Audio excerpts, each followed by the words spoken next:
Poster's note. I am cutting this chapter into 2 parts. This chapter has a little over 35,000 words and runs just a little over 3 hours and 52 minutes. End Poster's note. Diaries of a Madman. By What Must I Do? Chapter 174. Part 2.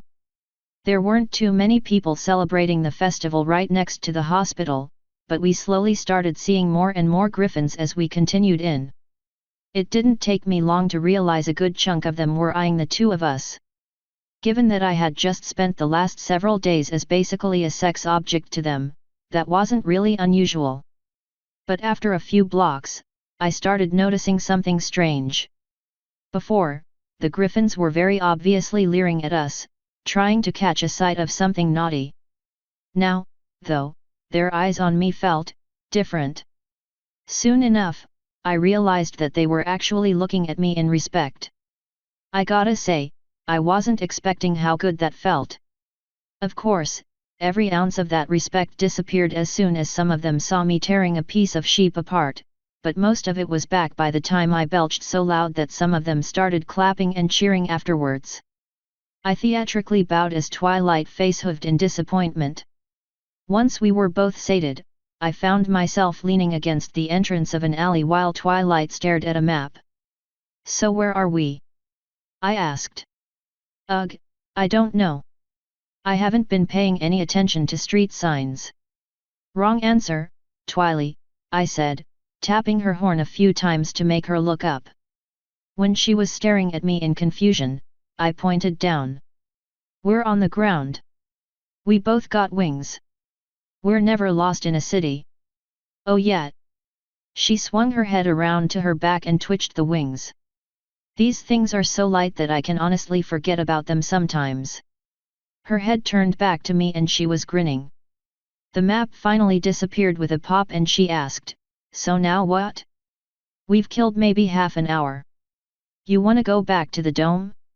Or do you still want to go try and get an audience with the king?" "I'm gonna go talk to Blood Beak," I said. "If you don't mind, can you deal with Gilda a little bit longer? No offense meant to the Griffin guards, but I'd rather her have you there than 10 of them." "Agreed," she said. "I doubt she's in any risk, but I don't want her to feel worried. I also gotta start trying to smooth over what you said." "Thank you," I sighed. She giggled and asked, "Nav, what were you even thinking?" "You wouldn't believe me if I told you," Aqua answered through my lips with a grin. "Way to rub it in." "You know, you're probably right," Twilight said. "So, did you really think she wasn't trying to be cute?" "I mean, I thought it was kinda obvious the moment we walked into her shop." "How was I supposed to know she was into chicks?" I asked. "That's never stopped you from hitting on other mares before, silly." I rolled my eyes. "Look, I thought we both made it clear from the start that we weren't actually interested in relationships. I guess I completely misread her from the start." That made her giggle. "Of course. Of course you misread her from the start, Navi. Yet another of the reasons I'm your best mare is because I notice things like that for you." I just had to reach over and bop her again. "You are just so adorable right now. But you're also being kinda mean, so I have to ask you to stop it." "So yeah, I fucked up with Gilda. But you know what? You regret it immensely." "Hell no. Princess Gilda has her charm. You know, occasionally. When she feels like using it. Part of me thinks it's adorable that she forgets how to talk to people, but another part of me realizes I don't want to be in a relationship with somebody who forgets to be nice to me. Now, don't get me wrong. She is a fine piece of ass and I would do some very unseemly things to her if her father hadn't personally requested I not, but I don't think she's relationship material." "Wow. I mean. Wow. Alright, Nav. I'll see you when you get back from your talk with King Blood Beak." I crossed my arms and said, "Tell me I'm wrong." "It's not that you're right or wrong. It's entirely on how you said it and I know you're just playing dumb. So, she smacked one of her hooves against her chest before pointing it at me. Peace out. Her horn lit up and she vanished with a pop. I kinda stood there in silence for a moment before just grunting. You had it coming, Aqua said. Yeah, fair. Now shut the fuck up, bitch. Make me, she shouted right in my ears. Jesus. What the fuck? Now you know how that poor maid felt. Eat a dick. I finally took off and started flying to the palace. As soon as I landed at the entrance, one of the royal guards approached me before I could actually enter. King Blood Beak requested that you be sent to his chambers if you were to come by, my lady, the fellow said. I would be happy to show you the way. Lead the way, man. He bowed. As you wish, my lady. Wow, fancy. Please, walk with me. He led the way up to the building. The two guards at the doors saluted and opened the doors for us. Once we got inside, he let me actually walk next to him. The next set of guards also saluted us, but just stood there as we walked past. Man, you guys are going all out. It's not too often one sees the captain of the royal guard with such a fine young lady. Forgive me for being surprised that you guys consider me a lady, now. I honestly figured you would still be thinking I was a male. Our culture is different from pony culture, Lady Navarone. To them, ponies grow into their roles. Once they discover their talents, they are locked in one spot, but still continue to grow and change. To griffins, one is given a role at birth. Warrior or farmer. Builder or destroyer. Male or female. To us, now that you are female, that is what you have always been. That sounds completely backwards to me, but whatever. So basically, you're treating me like a beautiful and available young lady right now. Correct. Yeah, I'm gonna need you to stop that. Sorry, I've had a long day with a lot of people hitting on me and I still haven't quite reached my violence quota for the day. So the next griffin who's jocked up on his stupid extra testosterone tries to come at me with that bullshit, I am going to straight up tear him in half. After a few long seconds, he awkwardly cleared his throat. I may have mentioned that there are always exceptions to our rule. Then I suppose, with your permission, I can cut to the chase. Please.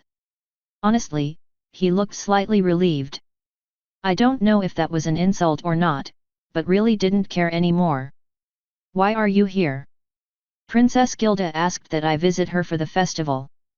King Blood Beak is not convinced that is your sole purpose. I patted him on the back and said, I'll be happy to discuss that with King Blood Beak. Matilda is in an uproar, you know. She's trying to have you arrested. For what? I asked. Cheating in a state-sponsored event. She said there is absolutely no way you beat a dragon that size without some manner of external assistance. Ahoy! And how do you feel about that? We were passing another guard at the moment, who saluted at us as we passed. The guard captain didn't respond until after we were out of his earshot. I think Matilda played a dirty hand and is just upset your dirty one was better. Oh. Cool. He glanced my way and continued, now, that only applies to Matilda. What she did was just as wrong, you were just better at it. So, if someone else happens to complain, you would be going straight to the dungeon. Awkward. Oh. He turned his head straight and gently bumped into me. I could be convinced to ignore them.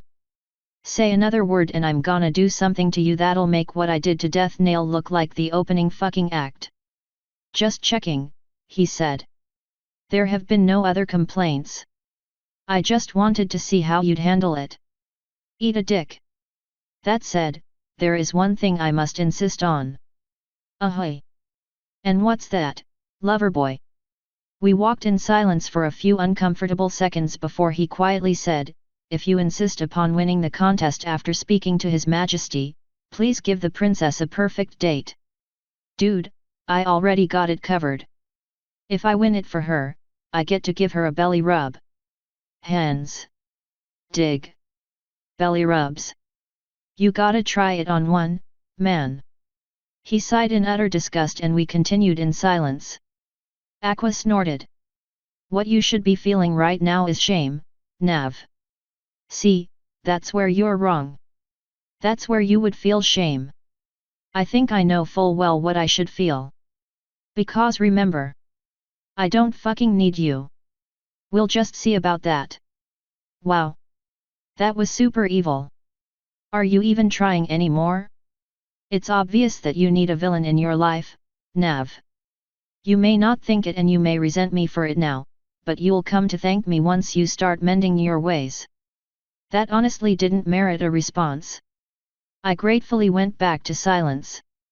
The remainder of the walk to the king's chambers was fairly pleasant, aside from being in an icy chill. But the guard didn't say another word, so I took it as a win. Once we got to the final door before the king, the captain stopped. He stared at the handle for a few moments before sighing. I must admit, the rumors about you were true, he finally said. There are a lot of rumors floating out there about me, man. At least some of them gotta be true. I heard there was a true predator in you. Today has shown it very well. You have expertly and violently taken down several extremely skilled and powerful opponents. Only once did you lose your temper against opponents who attacked you in nearly blind rage. No matter what gender you are, that never changes. You are a true warrior. That made me grin. Hell fucking yeah I am. Not for long, Aqua whispered in my ear, actually making me shiver. Something the matter? He asked. Just itching to get back out there. You got anything else to say? One final thing. The king may not be completely coherent. He is ill and slightly delirious, but insisted that you be brought to him if you came by the palace. Use your words wisely. Is he gonna be happy to see me? I asked. That's a good question. He finally opened the door and entered. I have returned with Lady Navarone, Your Majesty. Staying out in the hall any longer would be rude, so I walked in and stopped a meter or so away from the bed. Greetings, Lady Navarone, he said. One of his talons patted the bed. Come closer, please. I started walking in and he added, I don't want to strain my voice. Thank you for the invitation, I replied. I gotta say, it's good to see you again. You're being a lot more formal. This old man thinks you might be worried about something. I'm curious about why you wanted to see me. He sighed and hung his head. Understandable. In one of my more belligerent moods, I asked that Matilda do something to help Gilda feel some interest in the city and its people. She is a princess, yet she locked herself away in her room for the entire festival. Well, isn't that her business? I asked. He nodded. Of course. Usually. When there are no public events going on, she is free to do as she chooses. But during such an important festival, any unwed princes and princesses should be as active as possible. Even if she really doesn't like it. Indeed, he sighed, almost sounding disappointed. There is no job that is without its burdens. I'm sad to say that includes even us royals. She must do her duty, like it or not.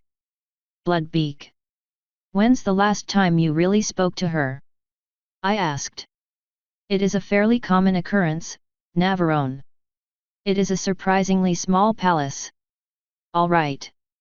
So when's the last time you asked her what she thinks her duties are? Never. She is a princess. She knows her duties. Yep, I said with a nod. Her duties are to help her people. If that were the case, she wouldn't have even asked you to visit. Oh. Honestly, that was kinda hurtful. Blood Beak sighed and shook his head. I'm sorry, Navarone. That came out wrong. This illness, he shivered a little. Let me rephrase that. She should not have asked you to win for her. Blood Beak, her way of helping her people isn't by having a bunch of children. She wants to bring them wonders. They aren't interested in wonders. The majority of her advancements have been ignored. Yet, she has a really terrible marketing system. I'm gonna talk to her about that tonight on our date. See? I can be mean and nasty too.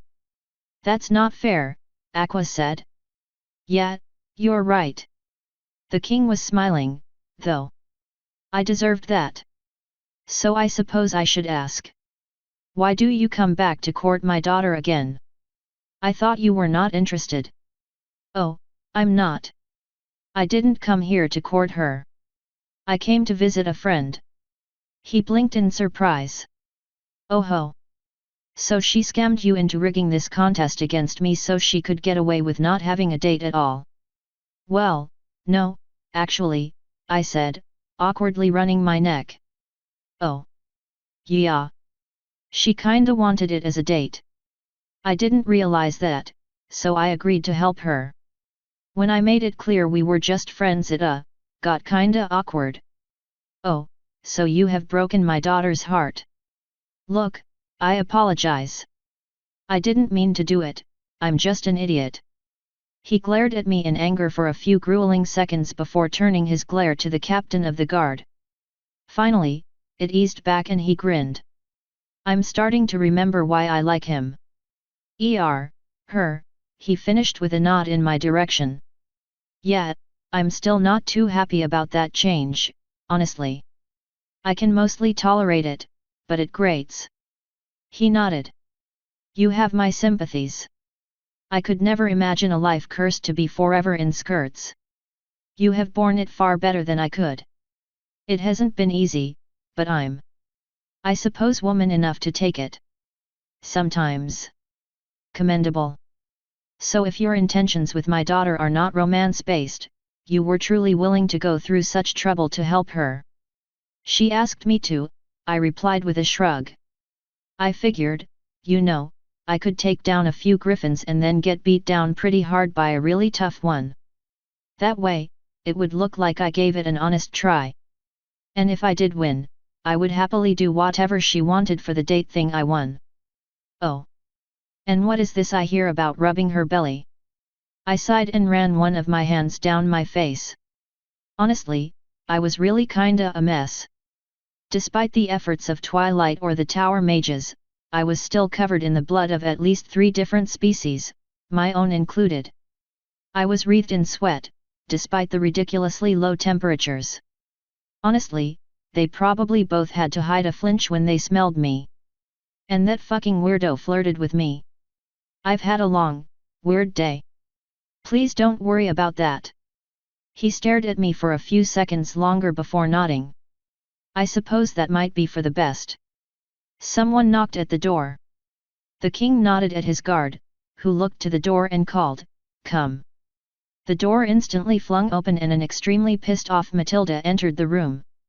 Before she could start screaming, she noticed me. When she did, she froze and delivered me the most cruel glare I had gotten in quite some time. This one even beat Celestia when she learned I planned to kill her. "You," she finally hissed. "Hey there, buddy," I happily said. "How was your day?" She just started grinding her beak. "Well, mine was fantastic. I got a pretty easy workout from some 2-bit chumps. Now I just got one more to go before the princess is mine." The maid finally screeched and charged at me. I stood there, expecting Blood Beak or the guard captain to do something. When I realized they weren't going to, I suddenly jumped back. Or at least, I tried to, but my body was frozen in place. "I think it's time you learned your lesson about being antagonistic," Aqua said. "Have fun. Twilight's spells have worn off. I'm all you got." Right before the rampaging bitch slashed me, the king roared out, "Halt!" Matilda froze in place. "You forget that I am still alive, Matilda. I still rule and I do not let my servants attack family friends." She finally dropped her attack pose to stare at him in horror. This beast is a friend to you. She is the one who ruined your daughter's big day." Blood Beak sighed.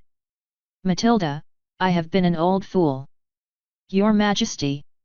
How could you say such a thing in front of this beast?" Because this beast you refer to is one who could see something that I could not. She could see what my daughter truly wants. Or so she claims, anyway. But what about her date? This thing cheated to ruin it. And you destroyed the integrity of an ancient ceremony.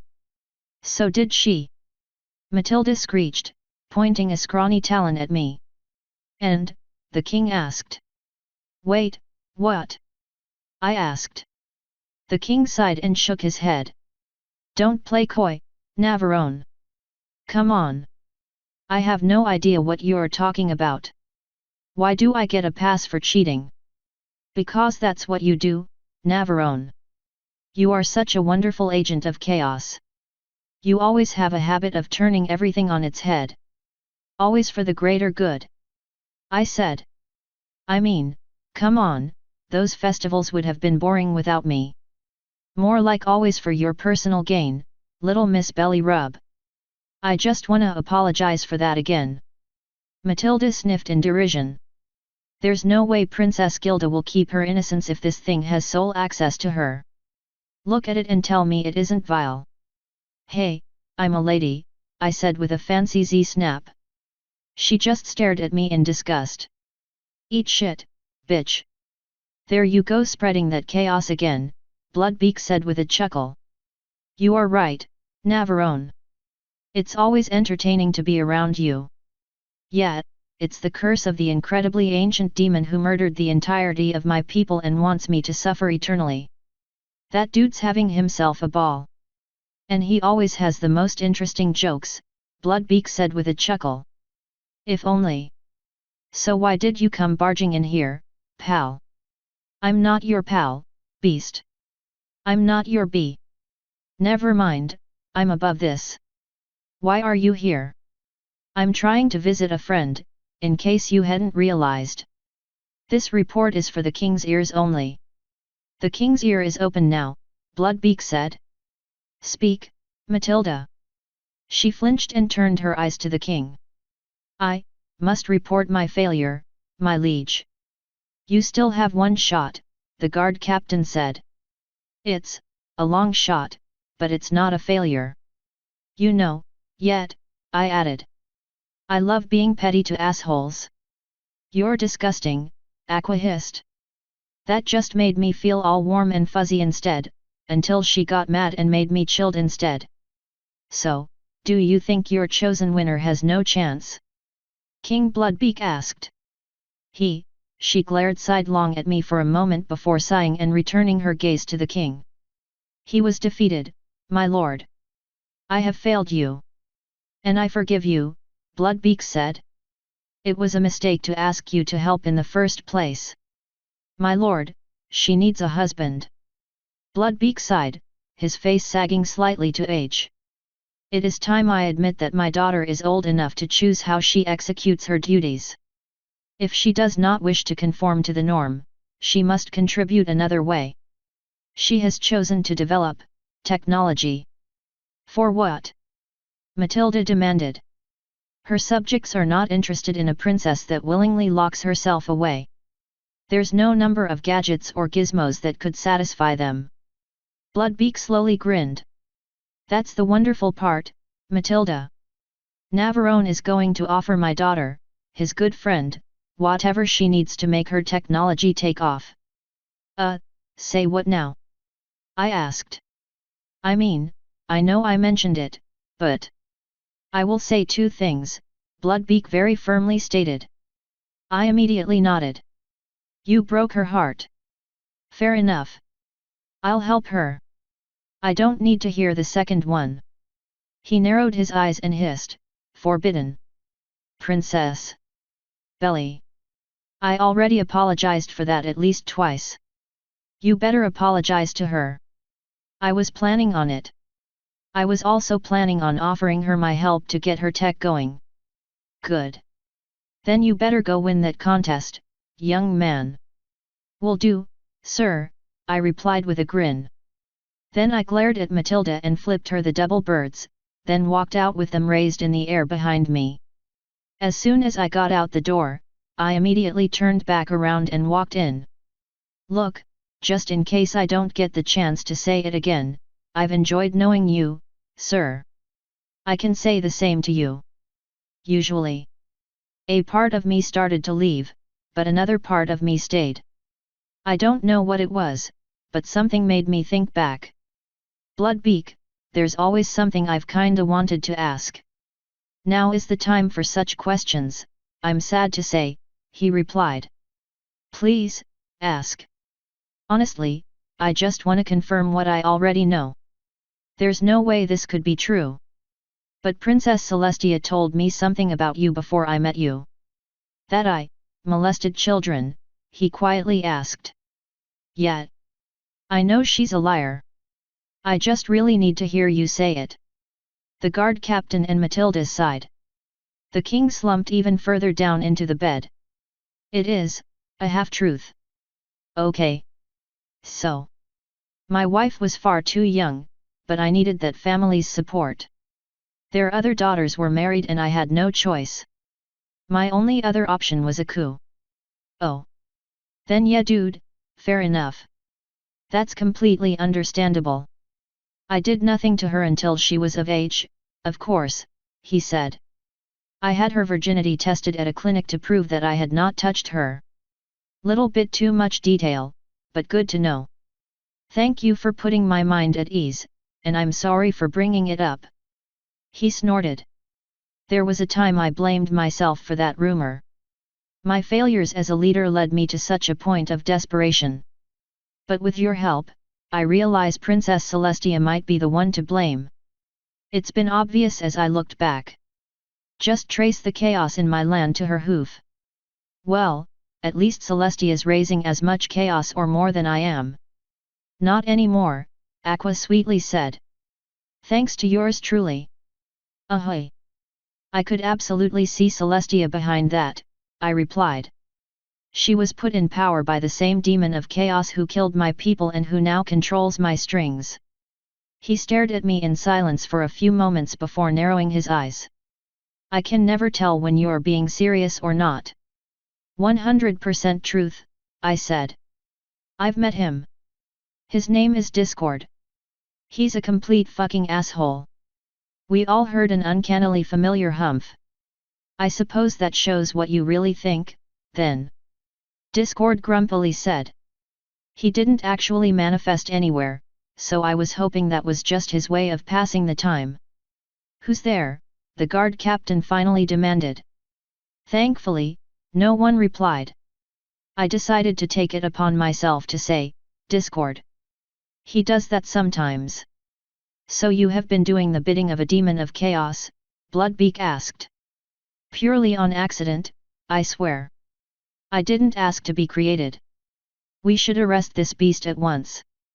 Matilda shouted, jerking a talon my way. Yeah, well, sticks and stones may break my bones, but you're a stupid bitch. So cry about it. Now let the man continue. It really looked like she was about to launch herself at me. She forced herself under control with a visible effort and finally turned back to the king, her face very tight. I request permission to attend other duties, Your Majesty. Granted, Blood Beak graciously said. You may depart. She bowed at him, then turned to begin walking away without another word. Have a nice day, friend. I sweetly said as she left. As she walked past me, she socked me as hard as she could in the stomach. Neither the guard nor the king said anything as she walked off, leaving me on the floor. Remember when I said that actions had consequences? Aqua sweetly asked. Fucking worth it, bitch. I haven't gotten to be that mean in ages. Well, except to you. I detest what you are, Aqua said. Soon, you will too. Enjoy it while it lasts. I'll make the most of it, bitch. Blood Beak finally chuckled. How you doin' down there, son? Gee good, sir, I hissed. Say what you want about Matilda, but she was jacked. Without twilight spells to protect me, her punch went right through me. You sure? He asked. I must say, that looked like it hurt. Totally worth it, I groaned as I finally tried sitting up. It worked, but barely. When someone gives me attitude right out the gate, they're not gonna have a fun time. Take your captain of the guard over here. Why don't you tell him what happened when you tried it? Blood Beak turned to his captain with a grin. That sounds like a story. Go on, then. The captain blushed and rubbed the back of his neck. I may have made a few assumptions of Navarone. She tore you a new one, I helpfully suggested. Indeed, he sighed, looking down. Talk shit, get hit. Aqua snorted. You're such a child. The griffins both nodded, though. That is absolutely correct, my friend, Blood Beak said. You understand what it means to be a griffin. You know, I gotta say, I really wish I had ended up here first. Princess Gilda would have been the perfect first relationship for me. And with the two of us working together, we could have revolutionized this place entirely within 3 or so years. But you don't get nice things, Aqua replied. At least, not according to you. I ignored her and replied to the king with, thank you, sir. Now, I must finally say farewell, Blood Beak said. I'm a very old man, Nav. I weary easily. I understand, I replied.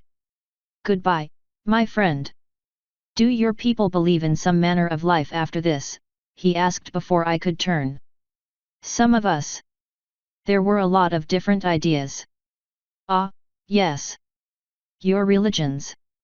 Do you follow one? Once upon a time. He was silent for a moment before quietly sighing. Was its afterlife nice? One of them, yet. The other option, not so much. Oh? How do I enter the good one?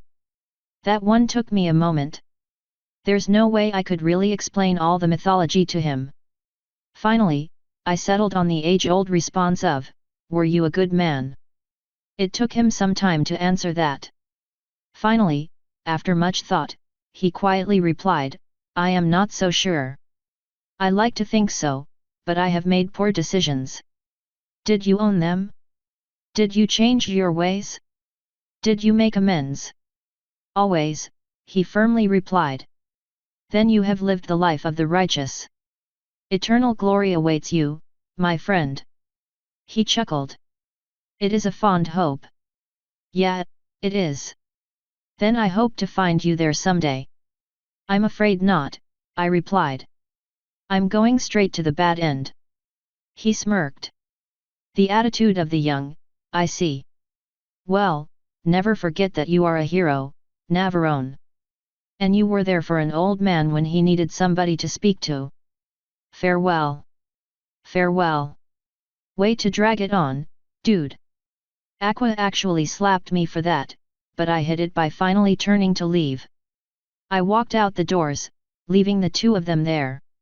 Of course, that meant I had no idea where the fuck I was. Since I didn't look even remotely like a lady anyway, I just hopped out a window like a hooligan and started flying back to the huge dome.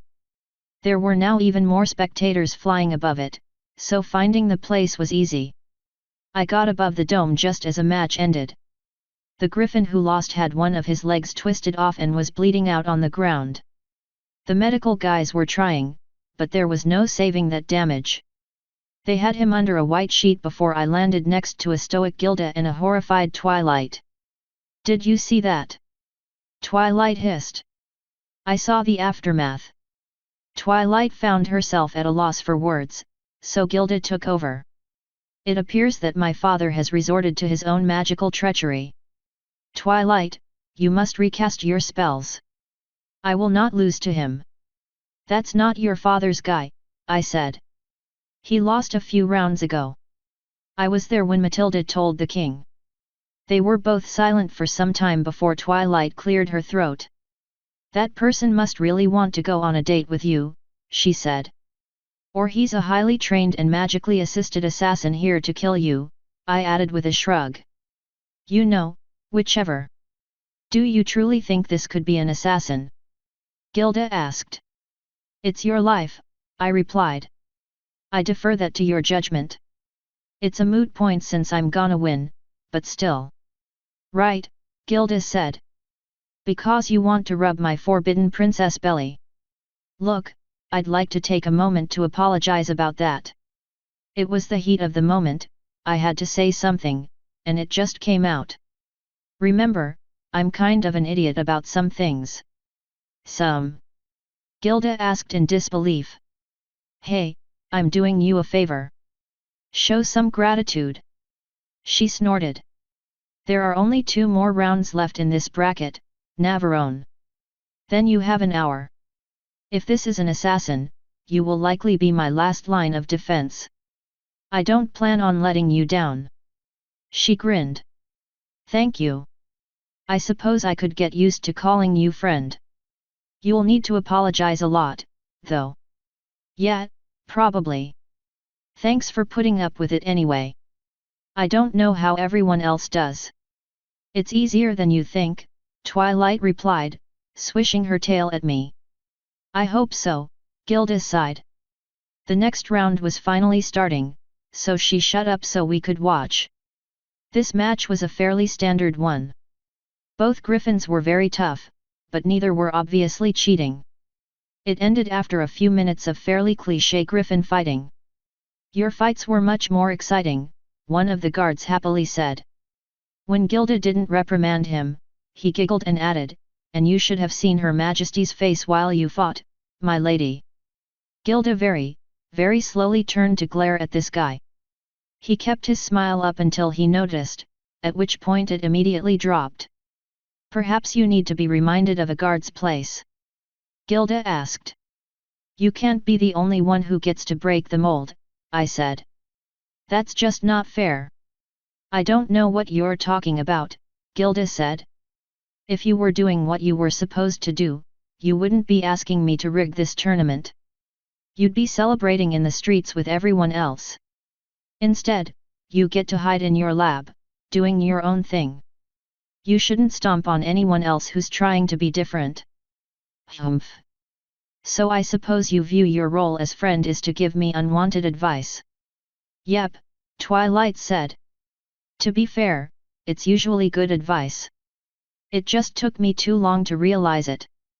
It's okay to allow your guards to speak to you. Princess Celestia does it all the time. And more importantly, so do I said. Gilda snorted and turned her gaze back to the arena. The next 2 competitors were entering the ring. One of them was the dude who just tore off someone's leg. His opponent looked understandably concerned, but awkwardly said, "Gee, good luck." "Goodbye," the other fellow coldly replied. The other guy actually gulped. "Begin," the peacock dude shouted. Neither of them moved. The cheater just coldly stared at his victim. Finally, his opponent sprinted forward. The bad guy jumped forward and head-butted the charging one, sending him straight to the ground. Instead of just leaving him there, the bastard walked up next to him and used one of his cat legs to stomp down on his neck. It made a horrific cracking noise. Twilight immediately squeaked and grabbed my arm. Now that his victim had been dealt with, the assassin turned his eyes directly toward me. There was nothing in his gaze. No hate, no anger. Just a cold darkness. He looked away when the medics got to him, but I got the message. The guy walked out of the dome and disappeared into the crowd. What do we know about him? I asked. Nothing, Gilda said. He's brutally taken down several of his opponents, though. Is there any way we can look him up? I asked. You guys did a census, right? There is, Gilda said. I can have records searched. If you want, Twilight and I can talk to him, I said. She can use a lie detecting spell. Not admissible in court, Gilda said. Magic is mistrusted here. Go figure. Then I'll just cheat harder, I said. Twilight, do you know any potion recipes? I can make a very basic healing potion, but that's it. However, I do have some spells we haven't tested yet. They're from a Groger's book. Ooh, that sounds fun. What all can we do? She tapped her chin a few times, thinking. Infernal strength, maybe? Definitely drain energy. Death's chill would be too obvious. Oh, I can use bind. Sounds good, I said. We'll wait until it's closer to time, though. You got it, Navi, she said with a grin. I honestly figured you would want to know what they did, though. I'm better off not knowing, I think. I'll just take your word that they'll be useful. I wish I could be more helpful, Gilda sighed. I have asked a dangerous favor of you, and there is no way I can assist you. Twilight smirked. You're giving him something to work toward. If she wins, she gets to rub. Shut it, I said. Gilda sighed in disgust and Twilight giggled. So what are we gonna do for an hour while we wait? Maybe you should go back to the room and get a shower, Twilight said. I don't mind staying here with the princess. That is not necessary, Gilda said. You may go with your special, some human. You sure? Twilight asked. If there is an assassin about, you'd be safer with me here. I have plenty of guards. I do not fear an assassin. Take Nav to get a shower. I will not have that offensive odor on our date. Then let's go, Twilight said, spreading her wings. She slowly sped up into the air. I really am sorry about what I said, I awkwardly said. My mind was elsewhere and it just slipped out. She sighed and hung her head. I suppose these newspapers will have material for a while. Yeah, I sighed and joined Twilight in the air. We flew back toward our new hotel. Thankfully, it was close to the palace, so it didn't take us long. Griffins were gaping at us as we walked through the common area, but no one said anything. Such sights probably aren't that uncommon during the festival. We got up to our room without incident. Both of us sighed in relief. I can honestly say, I wasn't expecting any of what happened today, I said. It's certainly been a unique one. What did the king have to say?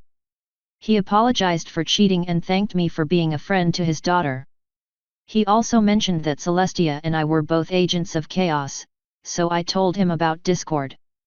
He didn't have much to say about it. How's he doing? Not good.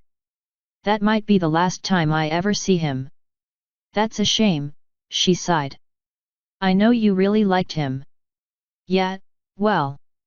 That's life, I guess. He's old, so it's not unexpected. I'm honestly more worried about what's coming after he dies. Gilda's still worried about a possible coup. Yep, I said with a nod. And so am I. I'm gonna get her to introduce me to her oldest brother at some point. I'll offer my help if anything happens. Be careful, she said. I know you like Blood Beak, but getting involved in a civil war might not be wise. A civil war is a perfect playground for discord. Worse, it cuts the Crystal Empire off from any kind of support. This place must be stable. She sighed and nodded. All right, fair enough. At least we'll have the support of the elementals. They'll surely want a stable country anyway. I wanted to tell her that they could fuck off, but Aqua used my mouth to say, good. It's about time we got a better relationship with them. Even after what happened with Flo.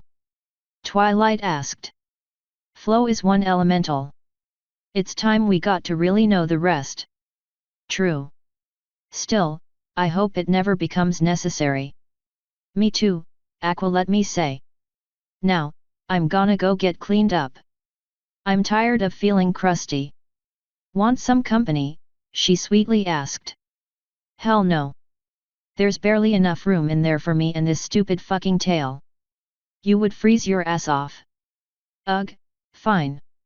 But you're giving me those nuzzles when you get out. And a belly rub.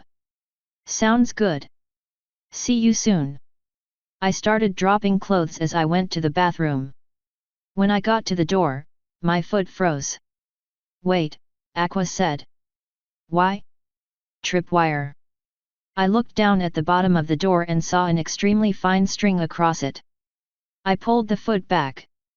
What's wrong? Twilight asked. There's a tripwire in the door of the bathroom, I said. Someone broke in and set up a trap. She used magic to pull me away from the door and whispered, "Cover your ears." I did so. Her horn lit up and a burst of sound shot into the bathroom. The tripwire sprung, shooting 3 jagged metal spikes where I would have been standing. Nothing else happened, so I assumed there was no one in there. "Think we can get a room at the palace?" I asked. "I'll start packing. You go ask Gilda. I'll meet you at the palace. Be careful. There's no telling what other kinds of traps there might be." A cute little grin split her face. "You might wanna go now, Navi. It's about to get really loud in here." "Ah. See you soon." She had things covered and kissing her would be mean since I was disgusting, so I reluctantly put my nasty clothes back on and left. As soon as the door closed, a purple aura covered the whole wall. Nothing else interesting happened, so I just left, walking back down to the lobby. When I got to the bottom floor and started walking out, the owner's wife waylaid me. "Ah, Lady Navarone," she cautiously said. "Yes?" I asked, reluctantly stopping. "Is everything all right?" "You're... Well, I'm worried about you." "Yeah, I'm fine," I said. "I was fighting in the tournament earlier and was coming here to get a shower before going back out. Turns out someone broke into my room and booby-trapped it, though, so I'm gonna go ask Princess Gilda for a room in the palace. So we'll probably be checking out soon." "Someone, be broken in?" "What? Put a trap in it. A pretty nasty one, too. Probably would have killed either me or Twilight if I hadn't noticed it. Anyway, I really want a shower, so I gotta go. See you around, ma'am." Her face went through several emotions before I finally looked away and kept going. I almost got out before she mustered a response, but I just ignored what she shouted at me as I left and took off as soon as I got outside. "Do you ever remember that you're supposed to be working on your reputation?" Aqua asked. "Yeah, all the time. My reputation is as a liar. So I'm just gonna tell the whole truth all the time." Aqua sighed. "Once again, I am reminded that I am doing the right thing. You are obviously incapable of being on your own. All you do is hurt and shock people for your own amusement. I like sharing my opinion. More people in this world need to get called on their bullshit. Yourself included, even if you ignore it." "Oh, no, I fully admit to being a piece of shit. And at times, I do need guidance. But I don't think a fucking slaver piece of shit is in any position to tell me how to live my life." She snorted. "Stubborn fool. I know you're the bad guy because you called me fool.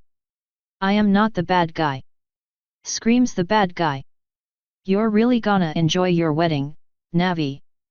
You get to be the submissive partner. If you make it that long. You're already starting to crack. How much longer do you think until Twilight notices? I know you better than you know yourself. I could take over completely and no one could tell the difference. And you know what? Even if they did notice, they'd probably prefer it. Because you're right about one thing, Nav. Not many people actually like you. They're happy when you do what they want, but once you start fighting back. My people are loyal to me," I coldly said. "Oh? I was in Twilight for quite some time, Nav. There were times she hated you. And more than that, there were times she feared you. If you continue to revert back to what you think you prefer, you'll lose her. Then it wasn't meant to be. The others are mostly sworn to me anyway. Relationships require compromise," she said. "Think of what she has given up for you. All right, give me examples." It took her a second. "She put up with you all those years you were an insufferable baby. She's the one who cast the spell to bring me here. It was her duty to put up with me, so you can't count that against me. This time it took her a bit longer. Finally, she said, she paid everything for you for years. Money she got doing nothing. And I earned my keep working in the library and getting experimented on. Stop being so contrarian. You know I'm right, you just refuse to admit it. Fuck off. She screamed in frustration, but didn't say anything else. Woo, point for me. Expect retribution when you return to me, she coldly replied. Yeah, okay buddy. She fucked off after that, so I continued in silence. The dome wasn't that much farther. The last contest was already over, but they were still cleaning up body parts. It looked like the dude had been torn apart by a bomb. What the ever-loving fuck? I will fight this one for you, Aqua said. He will be too dangerous for you alone. I will fight any battle for you if you are actually in danger. But battles of pride are your own unless you make concessions. Alright, I can accept that. But at least give me the option to fight for myself. We'll see. She shut up again as I descended to Gilda, who was actually staring at the arena, concern across her face. She didn't notice when I landed next to her. After a few seconds, I placed my hand on her back and she flinched away, turning to me with fear in her eyes. She sighed in relief when she saw it was me. Nav. What the hell happened? I asked. It was monstrous, she said, shivering. That beast ripped him to shreds like it was nothing. Wow. That's not good. So, listen, our hotel room was booby-trapped. I was. It was trapped. Are you both alright? Yeah, we're good. I was wondering if we could get a room at the palace so I can take a shower. I figure it'll be harder to sneak in there. Of course. Whatever you need, Nav. Tell me everything. I really need a shower. You were almost killed. God damn it. Ugh, fine, Jesus. I described the event completely, since she was being so whiny about it. When I was done, I nodded. There. Now can I go? She didn't look too happy with my attitude, but I wasn't too happy with her forcing me to stay. After a few moments to collect herself, she nodded. Yes. One of the guards will accompany you and get you a room, then find the captain. They'll have your hotel room searched and the patrons questioned. After what just happened, I believe it's safe to say we can't chance this thing winning. He must be found and arrested. Does that mean the last round is cancelled? I asked. Yes, Gilda said. Hell yes. Fuck the shower then. I'm taking a bath. She rolled her eyes. I didn't want to stand there anymore, so I finally took off. One of the guards caught up with me quickly and we both flew to the palace. Twilight was waiting for us at the entrance, all of our bags sitting next to her. How did it go? She asked. Good. The last round is cancelled because Gilda's arresting the dude. He completely ripped his previous opponent apart. She gasped in shock. What are we gonna do? I'm gonna go take a fucking bath. You go nuts. We're staying in the palace now, so have fun. It's certainly a step up, she said with a grin. The guard finally started leading us inside. He took us to a servant and got us going to a free room. We passed Matilda on the way there. I grinned and waved. She squawked at me, but didn't hit me this time. That might have had something to do with Twilight, who was giving her a real stink eye. Finally, we got to Princess Gilda's section of the palace. Every single one of the spare bedrooms was empty, since she didn't have any vassals or clothes servants. We picked the biggest one and dropped all our shit on its floor. I think this will do nicely, Twilight said when the servant was gone. Maybe Princess Gilda will let me take a closer look at her lab. I'm sure she'd be happy to. I'm pretty sure she hates me now. She nodded. Yeah, maybe. Enjoy that belly rub, Nav.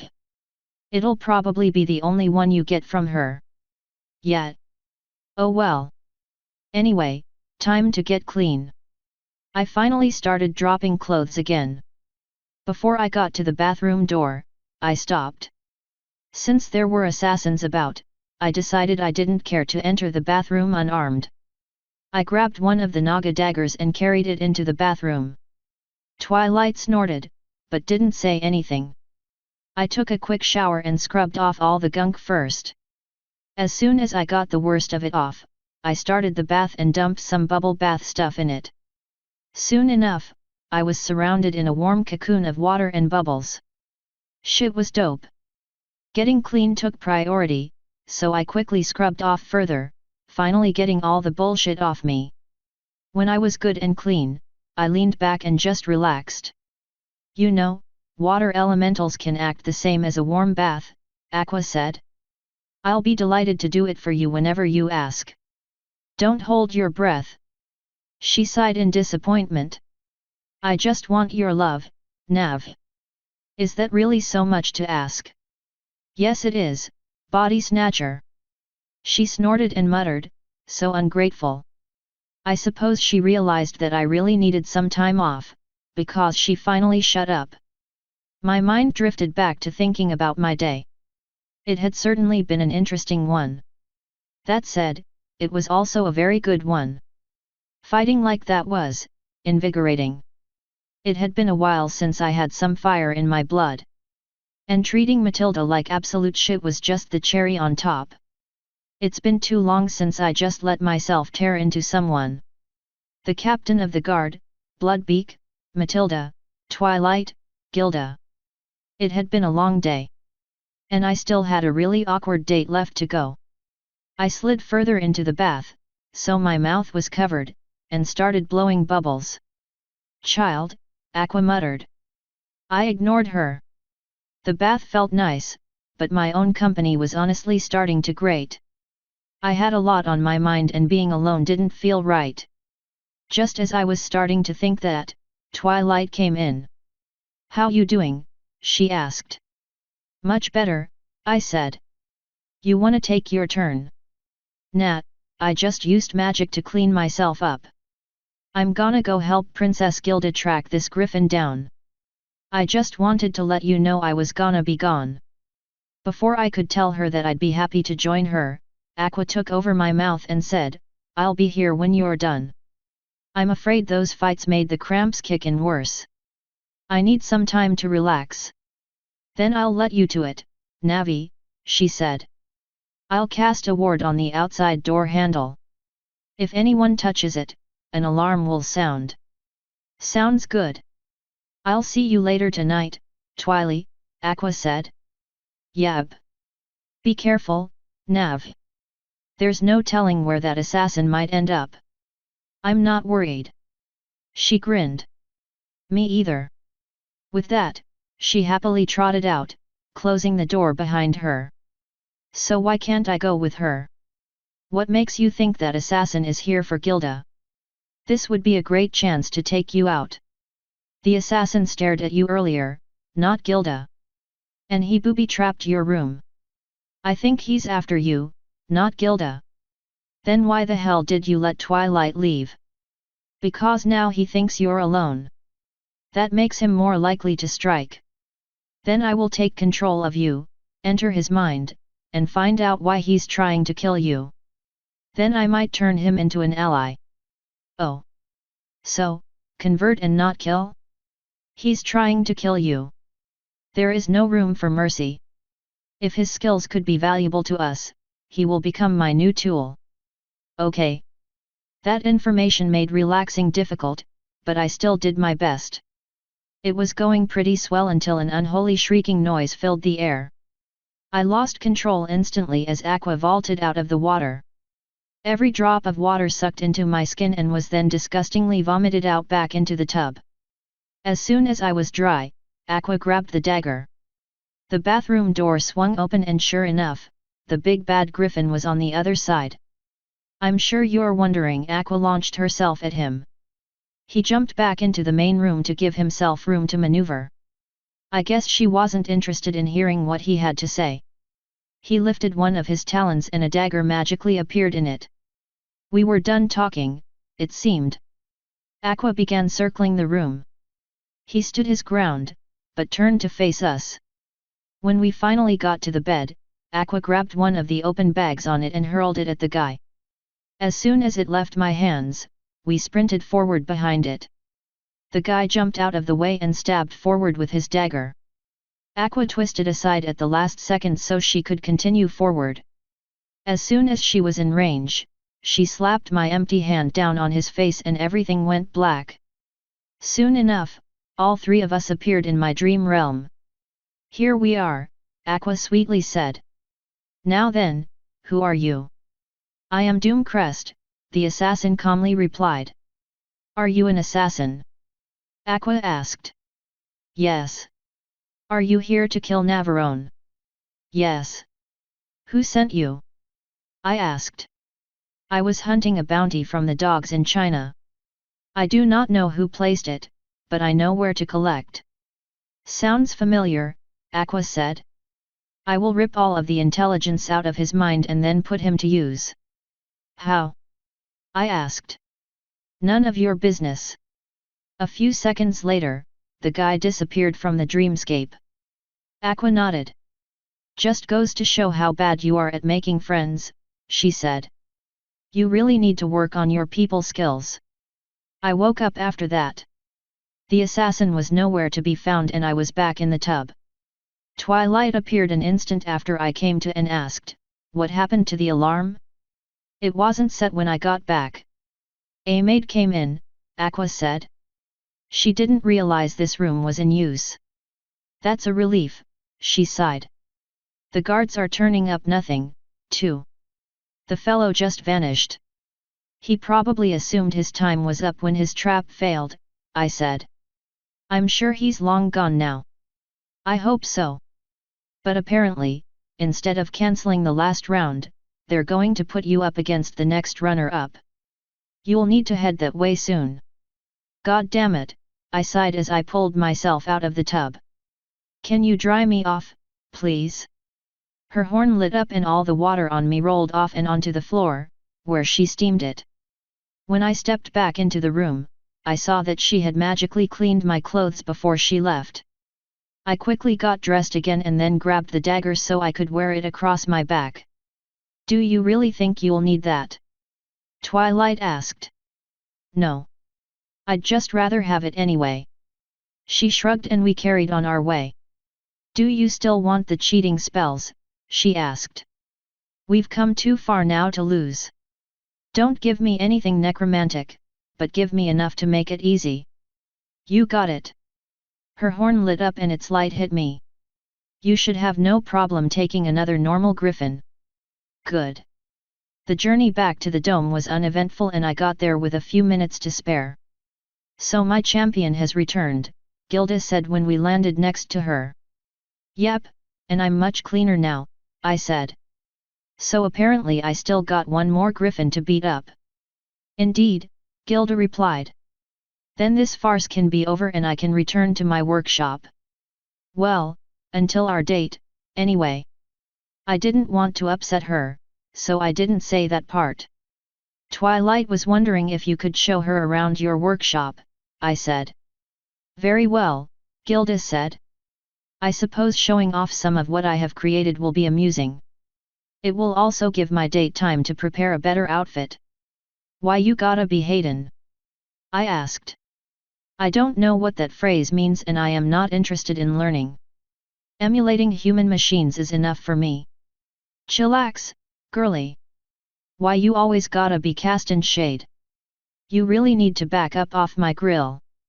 Gilda completely ignored me and turned back to the dome. Twilight was watching with utter fascination, though. I've never heard so many of those. What do they mean, Navi? Be calm, my female friend. Why do you always show a lack of interest in me and insult who I am? Please stop teasing me so much, it's hurting my feelings. Twilight giggled. It's so sincere when you boil it down. Now I see why you use your human slang so much. You're afraid of showing emotion, so you hide it behind slang so we don't realize you're doing it. Bitch, is you smokin' crack? Let me see. That one means my friend, are you thinking correctly? Your logic seems flawed. That's a kind sentiment, Nav, but it just goes to show I'm right. You're concerned about me, so you hide it behind slang. Aqua giggled. She's right, you know. Bitch better back up off me. She patted me on the head, of course. You're delusional, I said. You're very defensive, Gilda said, turning her gaze back to me. Why is that, I wonder? She thinks everyone's gonna hurt her, Twilight said. Or worse, that she'll hurt them. I wanted to call her on that bullshit, but Aqua forced me to say, she's right. It's something I've been working on. Honesty at last, Gilda said with a smirk. Just in time, too. Twilight and I looked over to the dome, where the peacock was finally starting to squawk for attention. Everyone looked back up to him and I started walking to the cage. Most of the griffins I passed made a point to touch me. It was a strange gesture of respect, but I didn't say anything about it. However, when I was about halfway there, someone grabbed my arm and pulled me down. If you lose, I'll make you rich. I'm not taking any kind of offer without a legal paper contract, so fuck right off. I jerked away and kept going. The dude probably wanted me to throw the game so he could win a bet. I kinda wish I had thought to make bets on myself, because there's no way anyone would have bet on me against the dragon. I met the other fellow at the gate. He honestly wasn't much. If I had to guess, I'd say he was some kind of mercenary. Greetings, Lady Navarone, he said with a bow. Howdy. I'm not trying to be mean or anything, but do you wanna save yourself an ass-kicking? Like, I'm sure you're tough and all, but I just beat a dragon. I'll be happy to put you down if you want, but I'm sure no one would blame you for just walking away. He stared at me for a few long seconds before nodding. A buddy of mine bet me I wouldn't join. He didn't say nothing about winning. I say I proved him wrong. I saw what you did to the others and no thanks. I yield. I held out my hand for him. He met it with a grin, shook it once, and walked out into the crowd. Each and every one of them understood that decision, but they were still kinda disappointed. It seems we have a winner, ladies and gentlemen, the peacock shouted. And I must say, it's quite a unique one. Never before has a female from another species won before. And with such a show. Your fights will be for the legend books, my lovely Lady Navarone. He finally shot a talon out toward Princess Gilda. Your prize, my lady. Gilda looked insulted by that, but turned toward me anyway. I made my way back to her, the crowd before me parting. Once I got there, she quietly sighed before calling out, "You have won the right to a chance at my heart, great warrior. I suggest you use that chance wisely." I lifted one of my hands and wiggled my fingers. Her face turned bright pink. "Trust me, I'm gonna," I said with a wink. The news people finally took their chance to take pictures. I'm sure the front page of the paper would be either Gilda looking up in red-faced shock at the cameras or her having to be held back by her guards from hitting me while I laughed at her. Aqua was not pleased, which made it even better. When Twilight and I got back to our rooms, we found an extremely upset maid in our room. "Oh, Matilda," I said with a grin. "I didn't realize you had been assigned as our maid." "Oh, this is gonna be so much fun." "I am not your maid," she hissed. "You will receive no service while you are here. You are not welcome in this castle, beast." "Tell that to your princess," I said with a smirk. She glared at me in pure hatred before stalking off past us. "Might wanna do it soon, though. We're going on a date tonight." She screeched and threw herself at me, but Twilight slammed the door in her face. "You're having way too much fun with this," she sighed. "She makes it so easy." Her eyes rolled. "Whatever. So what are you gonna do on your date? I dunno, whatever she wants. I assume she had something in mind when she asked me to win. Yeah, before you broke her heart. Not that I'm complaining, of course. The less competition I have, the better. I dunno, I guess I'll just rub her belly. The date doesn't have to be long. I think she hates me at this point anyway. So I'll probably just rub it and leave. This could be your chance to make up for being so mean to her today. She asked me to do her a favor. It's not my fault she doesn't like how I've done it. You were teasing her the whole time. Not the whole time. She shook her head sadly as she walked over to the bed. At least this one is nicer than the one in the hotel. When she jumped into it, a cloud of dust shot out, making her cough. What on earth? Gilda doesn't get many visitors, I said. And her chief maid just said we're not getting any service. Well, shoot. Her horn lit up and all the dust disappeared. I gotta say, this vacation has been quite a mixed bag. Yeah, that it has, I said. Truth be told, I'm eager to get home. Minus all the vague threats from Miss Bitcha Britches. I'm kinda feelin' the same. I mean, I am having fun, but I kinda like having you more to myself. Right? You wanna just drop the act and enjoy the festival together. Sure, though there's not much left. We'll have to keep an eye out for that assassin, though. He might want revenge. I don't think we need to worry about him, I said. I'm pretty sure he knew he was outmatched. That's why he ran. Maybe. Anyway, I'm gonna go find the princess. Maybe she'll be in the mood to show me her lab. Have fun, I said. I'm probably just gonna chill here. 'Kay. I'll come let you know when you need to start preparing for the date. Cool beans. See you. She nodded and finally left. I pulled my dagger, shirt and bra off, then hopped into bed. Today's been a pretty alright day. The fact that you consider this anything other than a complete and total haunting failure is horrific. You have behaved like an animal. And you're proud of it. Most of the Griffins loved it, too. I think you're just biased. I think you're just mental. At this point, I'm just making a list of everything that's going to have to change when you get back to Canterlot. I'm going to enjoy breaking you into the perfect little wife. Yeah, okay buddy. Your acceptance of it is warming. Don't think I'll let you resist, Nav. You will learn to obey me with a smile on your face. I'll beat you, Aqua. I'm the main character, after all. That made her chuckle, of course. You are so delusional, Nav. Truly, such a child. I can't believe you lasted this long without guidance. She was gonna keep being a butt, so I started ignoring her and just relaxed on the bed. Time to decompress was just what I needed. When twilight finally got back, I felt more like myself again. It was nice. You said it right, Twilight sighed as she walked in. Princess Gilda is a genius. Yeah, she sure is. Kind of a bitch sometimes, though. Sometimes, she replied with a shrug. But I do understand why. Part of what kept me away from other ponies as a foal is that many of them weren't at my intelligence or maturity level. I couldn't imagine being surrounded by griffins who not only weren't at my intelligence level, but actively mocked me for being smarter.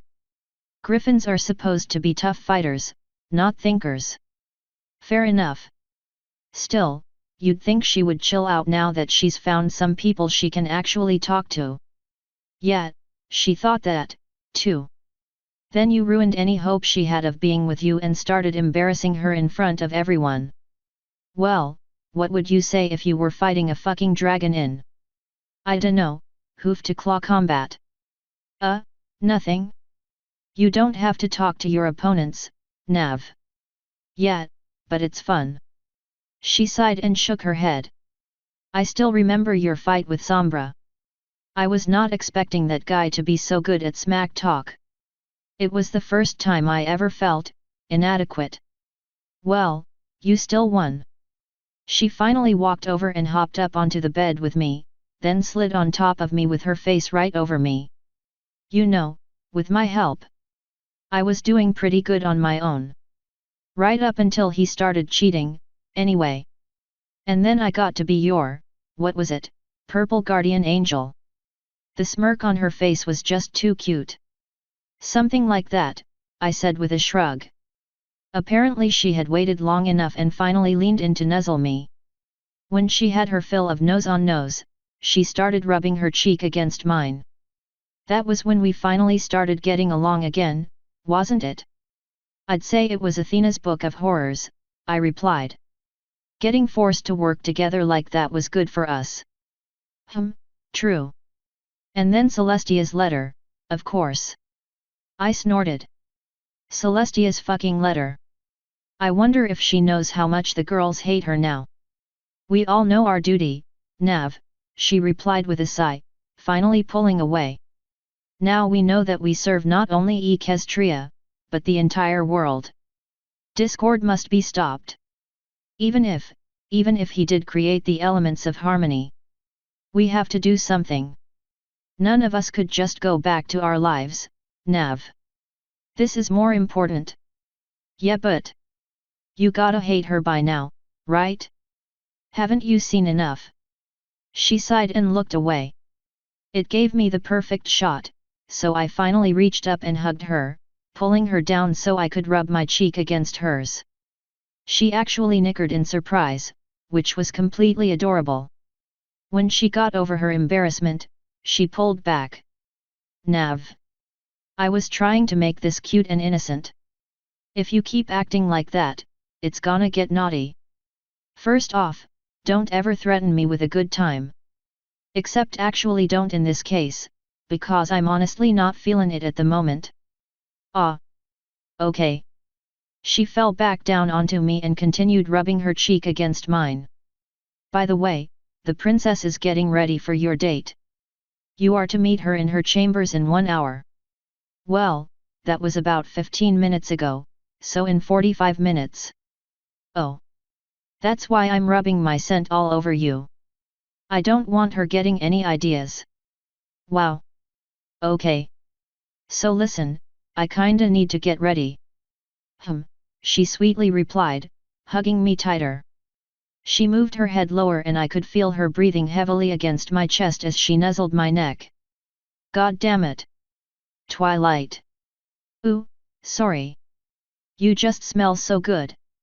I don't know what it is, but all that, sweat and musk. I'm sorry dear, but you might be a little bit late for your date. I grabbed her horn and pulled her away. On second thought, I think I'll give you some space. I let her go. She rolled away from me with a disappointed sigh. Tease. I'll give you an Australian kiss when I get back tonight, I said, finally rolling off the bed. What is that? A kiss down under. Oh. We call that a Tartarian kiss. Right. Whatever. Point is, I'll eat you out when I get back. But that's it for tonight. I'm really just not feeling it. I'm okay with the blood, Nav, she said. And it's obvious our hormones are compatible. This could be a lot of fun, if you just let it. No. It was obvious she wanted to keep trying, but she sighed and just said, then thank you for eating me out. Happy to help. Sorry I can't do more, but today's just been a day, you know. I know full well, she sighed. It's just hard, with me in heat. Having been a mare in heat, I can promise you that you'll live. Now, can you get all this purple hair off of me? She giggled and shook her head. I'll get it before you leave, silly. That way, the scent will have longer to stick in. I'm gonna take a shower and change, actually. I just didn't want hair everywhere. Good idea, she said with a nod. It's better that you don't have the day's musk on you. If she smells that, she might be all over you. Right. And it means I don't have your stench all over me. I finally started peeling the rest of my clothes off. I gotta say, it felt good to be free. When I stopped to stretch, Twilight quietly said, "Keep going. You skank." I kept going though, because I like teasing her.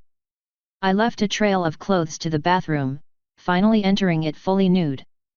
Thankfully, my weird pseudomare friend kept her mouth shut. "Now wasn't that adorable?"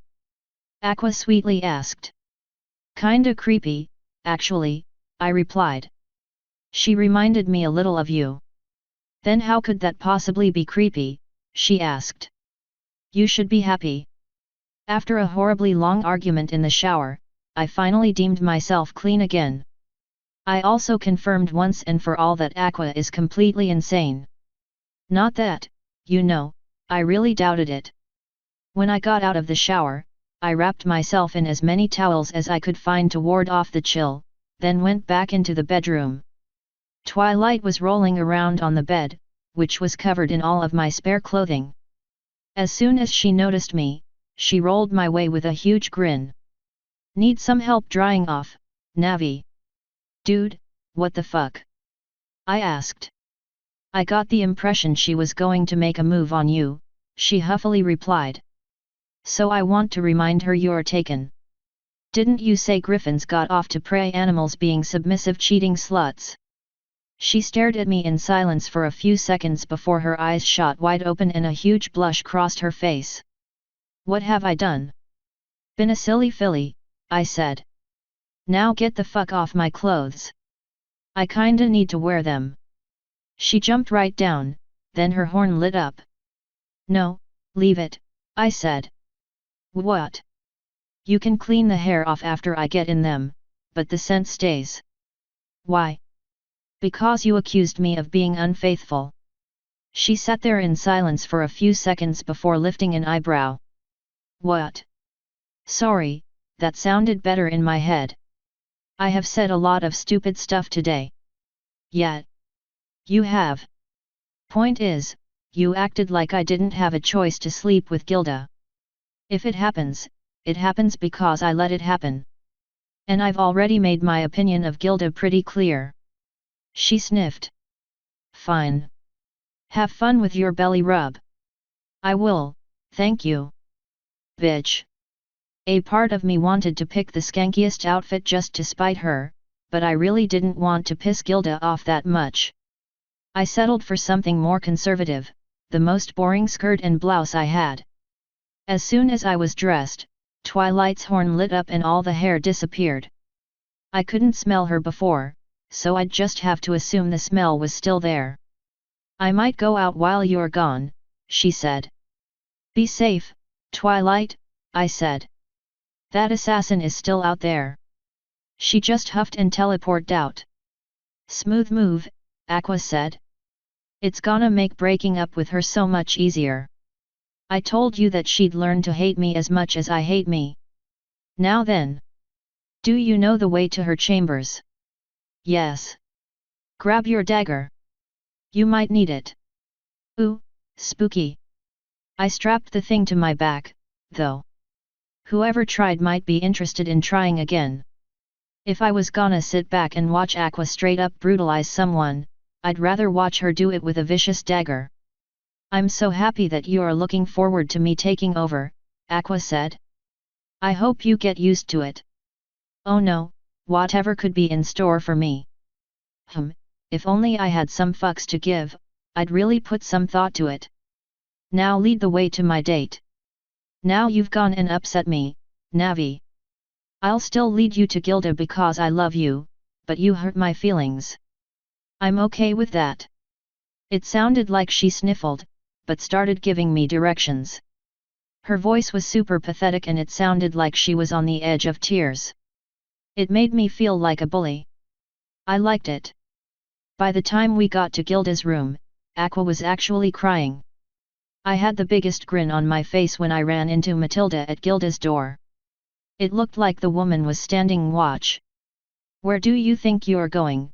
she asked. "On the date I won with your princess, silly." "It's weird, I thought you knew about that." "Well, the short version is, I beat the shit out of some low-class mercenaries and helped protect the princess from an assassin." And now I'm on my way to my date with her. Over my dead body! Matilda shouted. The door slammed open, revealing Gilda in full princess mode. She even had the adorable fluffy gown and tiara. You will cease this foolishness at once, Matilda. Gilda shouted. You have lost and I have won. Lost what, your majesty? Matilda coldly asked. You were trying to marry me off. Well, I wasn't gonna let you get away with your stupid schemes. I don't need another bull-headed griffin trying to order me around. Matilda scoffed. You don't even know what you're talking about. The griffin the first found for you was a sensitive academic. He respected what you were doing and wanted to work with you. Well, I'm happy like I am. Now leave us, Matilda. This date does not include a chaperone. Matilda turned to glare at me. If you so much as lay one of those disgusting monkey paws upon her, I'll have you arrested. She'll be laying a lot more than a finger on me, Gilda said with a smirk. She's rubbing my whole belly. We'll see where her hands go after that. Matilda squawked in horror or surprise. Now please, do come in, Gilda added, taking a step back and waving an arm invitingly. Not gonna say no to that invitation. I walked past a stunned Matilda. Once I was clear, I shot 2 finger pistols at her. Totally nice seeing you again, buddy. She wasn't able to come up with a response until the door was shutting. I'm not your buddy, beast. She's a great friend, I sighed when the bitch couldn't hear us anymore. Gilda finally stopped to face me. The look on her face was unusual. Look, I won't force a belly rub on you. If you really don't want it, it's no big deal. Though it might ruin my whole day. Are you curious about why I finally tried to date you, Nav? Sure. Go for it. I always preferred hens anyway. That, honestly, wasn't incredibly surprising. Hey! You pushed the pony nobles to come out about their desires. A part of me hoped I could use you to reveal mine. Oh. Wow. So when you said we'd see where my hands ended up. She grinned and a small blush came over her face. You gotta make up for being so mean somehow. Having someone help me with my heat for the first time sounds nice. And don't act like you wouldn't enjoy it. I can honestly say I wasn't expecting that one. Look, Gilda, she sighed and rolled her eyes. You're in heat. How do I know you actually want this? You might just want relief. I do want relief. And I want it from the one who has caused so much of the stress. Your father actually told me that if I ever touched you, it better be on our wedding night. That didn't even faze her. In a few years, whose support will be more valuable? His or mine? Besides, it's not like anyone will ever know.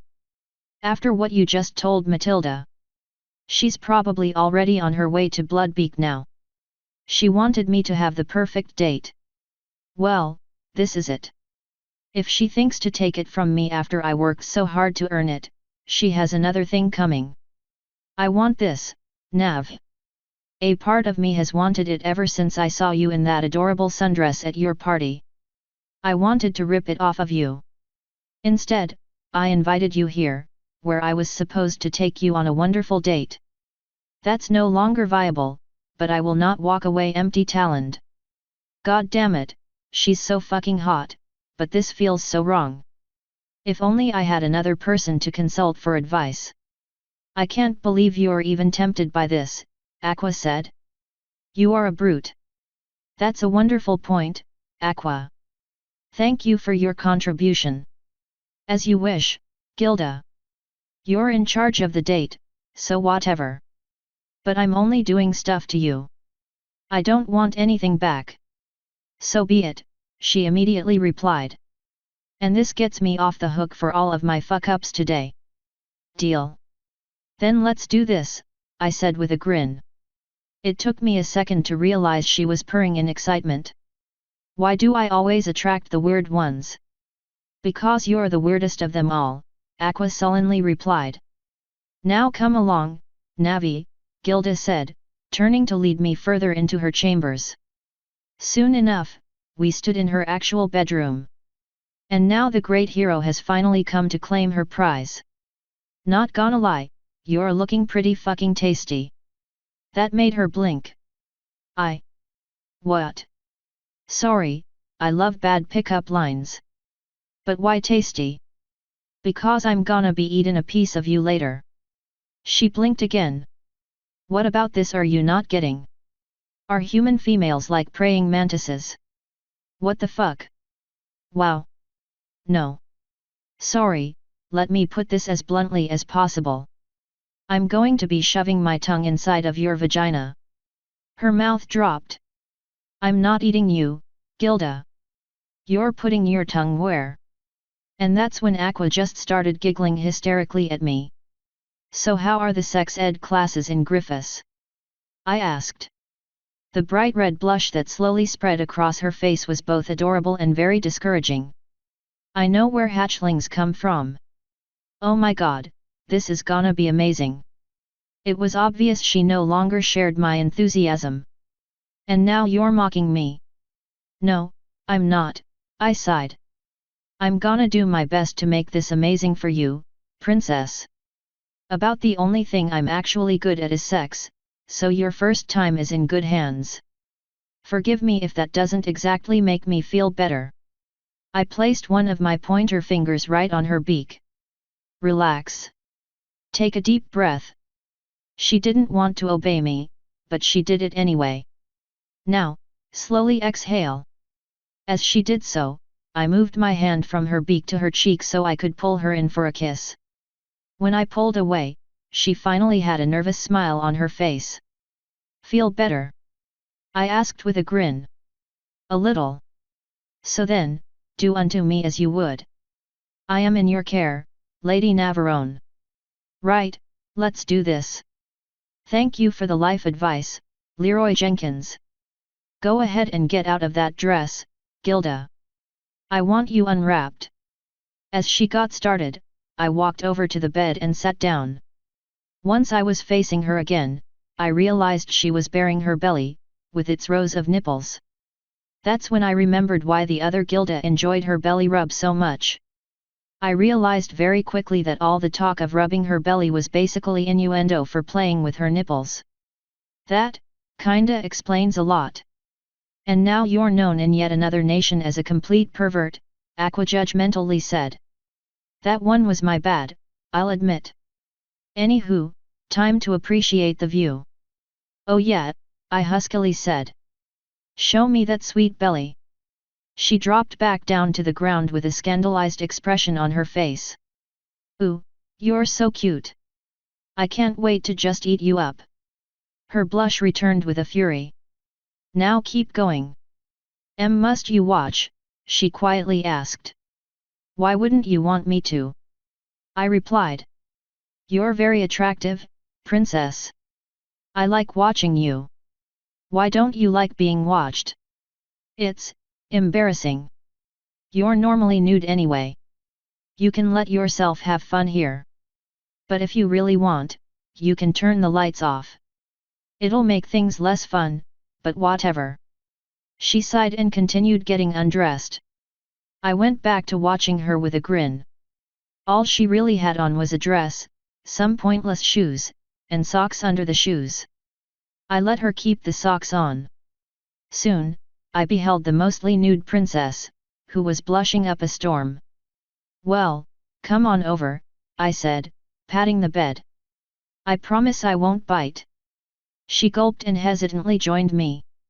Before she could get comfortable, I rolled her over onto her back.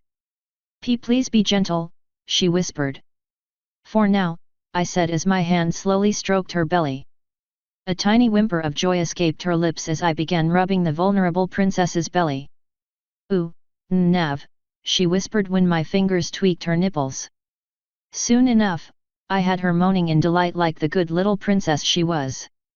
How do you like being my little tummy slut? I asked. It's amazing. I smirked and started moving my hand lower, to play with something a little more fun. Right before I could get there, her door burst open and the assassin from earlier stormed in. I was on my feet before I knew what I was doing, the knife in my hands. Aqua, what the hell? He's outlived his use, she replied. Either he wasn't in her control anymore or she just really wanted me to die, because he was attacking me like his life depended on it. Which was kinda accurate, because I was damn sure gonna kill him. All of our magical buffs had apparently worn off, but he was still swinging his knife around with ridiculous speed and it was all I could do to keep out of his reach. After about 15 seconds of aimlessly dodging and deflecting, Aqua finally took over my body and grabbed his knife talon with the hand that wasn't holding my dagger, then used the other to slam the knife into this guy's chest. The knife fell out of his talon as he stepped back. Aqua grabbed it before it could hit the ground and used it to slice his throat before he could move another inch. Blood instantly showered out all over me. Nav. Gilda weakly said. I dropped the knife and shivered. I'm good. Ugh, now I need another shower. Before I could complain some more, she jumped out of the bed to hug me. The instant before I could hug her back, 2 guards burst in. They looked angry until they saw the body and the blood. After taking a second to collect themselves, one checked on the body and the other said, "Princess, are you hurt?" "I am fine," she replied, still holding tightly onto me. "My savior protected me well." "This is the same griffin from the tournament," the other guard said. "How did he get into the palace?" "That's not the important question," I replied. "Does he have any friends?" The guy inspecting the corpse looked up at the other guard. "Protect Princess Gilda and Lady Navarone. I'll raise the alarm." Before either of us could say otherwise, he sprinted out of the room. The one that remained rubbed the back of his neck. "When Matilda ordered us to check up on you, this isn't what we were expecting." "And what were you expecting, Gilda testily asked from her comfortable spot attached to my side.